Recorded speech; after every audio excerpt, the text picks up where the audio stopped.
Revelator Aggregator. Welcome to part 2 of this apocalypse of 1st and 2nd Thessalonians. None of this, or almost none of this, is probably going to be new information for those of you who actively follow the Christian element of the quote-unquote truth community, but I wanted to put it all together for my followers, a lot of whom, maybe most of whom, don't follow the Christian element of the quote-unquote truth community, because, and that's an assumption, and I'm sorry if it's an incorrect assumption. But in any event, this may be new information to some of you or a lot of you, but it won't be new information, generally. As a general overview, I kind of want to get, with this video, I kind of want to get into how the illuminized ones in there, the dark spiritual powers and principalities above them, plan to use, my belief that they plan to use Project Bluebeam and the quote-unquote alien deception to try to trick even the elect into buying into the Antichrist and taking the mark and all that other stuff, even to the point of conceivably having a false rapture, basically using Project Bluebeam to trick people into thinking that there's some kind of pre-tribulation rapture, which of course constitutes the primary reason that why I believe that the whole false teaching of a pre-tribulation rapture is so dangerous. And in short, Project Bluebeam is the idea that they can use these super advanced holograms and lasers. And if you don't believe me on how advanced holograms are at this point, you can go all over YouTube and see it. I mean, they can make holograms that look absolutely real. So the idea that they're going to use holograms to stage some kind of alien invasion or second coming or false rapture, and just imagine what that's going to do to lukewarm or unknowing Christians when they start to see what appears to be people being raptured, and they're not being raptured, just because the powers that should not be are using lasers and holograms to make it appear that a rapture is really going on when it's not.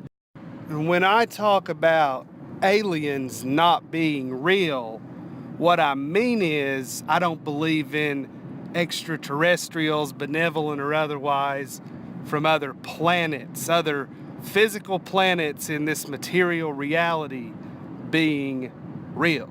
I'm not even sure we're being given the correct story on what outer space is. So I don't believe in extraterrestrials, but I very much believe in ultra-terrestrials. I believe in fallen angels. I believe in the ghosts of their offspring, the giants that are now the demons. And I believe in conceivably all kinds of other trans-dimensional beings or ultra-terrestrials. So that's what I mean. When I talk about aliens, I mean ultra-terrestrials. But when I talk about quote-unquote aliens or the alien deception, I'm talking about this false idea that they're extraterrestrials. I don't think there are. But I do believe in ultra-terrestrials very much. But ETs are foolishness, in my humble opinion. And ultra-terrestrials would, of course, include the good angels as well, the not fallen angels. See, the angels are creations of Father God also. They're just energy, non-corporeal creations, and they can manifest, in my opinion, and my opinion, I believe, is grounded biblically, but they can manifest physically. Now, this guy that you see on your screen, this Hoogie Boogie monster, was how Aleister Crowley, the Beast 666, the most wicked man ever, depicted the demon that he summoned to help him transcribe, or that he channeled or summoned or whatever, transcribe his wicked, awful book of the law. And what does he look like? What does that Hoogie Boogie demon monster look like? Does he look like a demon, or does he look like what we've been told a gray alien looks like? And this is where I'm headed with this. All these are facts. Now, I like this picture on the screen here, other than the fact that they're walking on a flat earth, which again, I'm not a flat earther, I'm a round earther. I've discussed my views in depth in another video. I'm not going to get into that here. I also forgot to mention the name of that gray alien-looking Oogie Boogie monster that Crowley summoned. His name was Aiwass. Aiwass, I believe. So if y'all don't believe me, y'all can go on and look that up. And just stop and ask yourself something. Do you really believe if there was some grand conspiracy between extraterrestrial biological entities from another planet and our government or the governments of the world, that there would be shows like Ancient Aliens cramming it into people's brains every week, and that every other movie that came out would be about aliens? It's clearly an agenda they're pushing. And they've only got one shot to do it right, to roll it out and trick everybody, which is why they're being real careful how they handle this quote-unquote disclosure mess, because if they screw it up, they've blown the whole plan. But what they want to do is they want to roll out these quote-unquote aliens, which are fallen angels and demons, and resurrected Nephilim, the giant offspring of the humans and the fallen angels, from Genesis 6.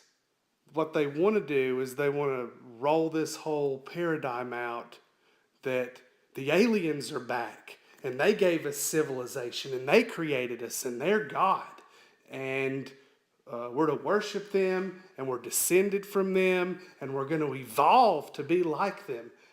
And it's all tied together.